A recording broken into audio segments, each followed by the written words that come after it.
Hello, ഇന്ന് തിരുവാതിരയാണല്ലോ. അപ്പോൾ നമുക്കൊരു കൂവപ്പായസം അങ്ങ് ഉണ്ടാക്കിയെടുക്കാം. നാട്ടിൽ നിന്ന് കൊണ്ടുവന്ന കുറച്ച് കൂവപ്പൊടിയുണ്ട്, പിന്നെ കുറച്ച് ശർക്കരയുണ്ട്. അപ്പോൾ അത് വെച്ചിട്ട് ഒരു പായസം ഉണ്ടാക്കാം.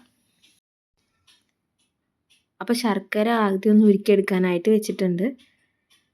ഇനി ഒരു പാനിൽ ഒരു 2 ടേബിൾ സ്പൂൺ നിറയെ കൂവപ്പൊടി ഇട്ടിട്ട് അത് കുറച്ച് വെള്ളം ചേർത്തിട്ട് നന്നായിട്ടൊന്ന് കലക്കിയെടുക്കുന്നുണ്ട്. ഒരു 2 ഗ്ലാസ് വെള്ളം ഫുള്ള് ഒഴിച്ച് കൊടുത്തിട്ട് നന്നായിട്ടൊന്ന് കട്ടയ്ക്ക് കുഴച്ച് കലക്കിയെടുത്തിട്ടുണ്ട്. അപ്പോഴേക്കും കല്ല് വന്നു കേട്ടോ.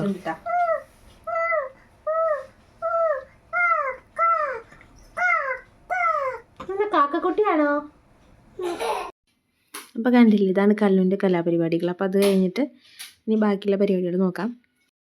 അപ്പോൾ ഏറ്റവും ലോ ഫ്ലെയിമിൽ ഇട്ടിട്ട് ഇതൊന്ന് കുറുക്കിയെടുക്കാം. അപ്പോൾ ഏലക്കായയുടെ ടേസ്റ്റ് ഇഷ്ടമുള്ളവർക്ക് ശർക്കര ഉരുക്കിയെടുക്കുമ്പോൾ അതിൽ ഏലക്കായ പൊടിച്ച് ചേർക്കാം. ഇനി ഈ കൂവപ്പൊടി ഒന്ന് ചൂടായി വരുന്ന സമയത്ത് ശർക്കരപ്പാനി അതിൽ ചേർത്തിട്ട് ഇനി ലോ ഫ്ലെയിമിലിട്ടിട്ട് ഒന്ന് നന്നായിട്ട് കുറുക്കിയെടുത്താൽ മതി. ഇനി തേങ്ങ ചിരകിയത് ചേർക്കാൻ ഇഷ്ടമുണ്ടെങ്കിൽ ഈ ഒരു സമയത്ത് തന്നെ ചേർത്ത് കൊടുത്താൽ മതി. എൻ്റെ കയ്യിൽ തേങ്ങ ചിരകിയത് ഇല്ലാത്തതുകൊണ്ട് ചേർക്കുന്നില്ല. അതില്ലെങ്കിലും കുഴപ്പമൊന്നുമില്ല. അങ്ങനെ ഇനി നന്നായിട്ട് കുറുക്കിയെടുക്കാം.